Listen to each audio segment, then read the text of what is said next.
Així és com Europa farà que et puguis permetre un pis. Aquesta setmana la Comissió Europea ha presentat el seu pla d'habitatge assequible, a través del qual vol ajudar els estats membres per invertir en habitatge social perquè sí, finalment ens puguem comprar un pis. I pretén aconseguir-ho basant-se en quatre pilars. El primer, impulsant l'oferta d'habitatge, reduint les traves administratives i accelerant la concessió de permisos per construir. A més, amb una estratègia de construcció d'habitatge, preveu impulsar la construcció d'habitatge sostenible i barat. I això ho planeja fer en cooperació amb la nova Bauhaus Europea, una comunitat ideada des de la Comissió Europea i coordinada des d'Espanya a través del Ministeri d'Habitatge, i que busca promoure l'arquitectura sostenible i rentable, però sense renunciar a la bellesa. 2. Amb la mobilització d'inversions. I aquí ve una de les apostes claus de la Comissió Europea, amb la creació d'una plataforma paneuropea d'inversions en coordinació amb el Banc Central Europeu que ajudi els estats membres a construir habitatge públic. I és que per molt que tu construeixis, si aquests pisos nous acaben en mans d'especuladors, no estàs arreglant res. De fet, els estàs donant més poder. I l'habitatge no és un valor de mercat que es reguli sol, perquè és un bé de primera necessitat. Per tant, la població no deixarà de demanar habitatge, sinó que s'haurà d'empobrir més per poder pagar-lo. I això és un problema, perquè l'habitatge públic a la Unió Europea no arriba ni a un 8% del total d'oferta d'habitatge. 3. Impulsant reformes en els estats membres, com per exemple noves lleis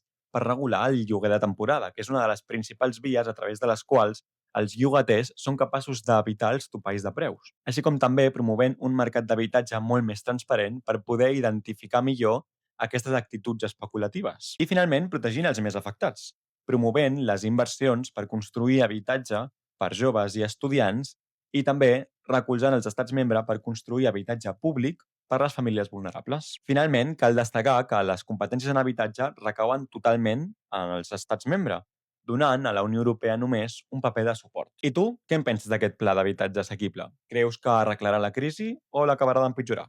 Deixa'm-ho en els comentaris que et llegim.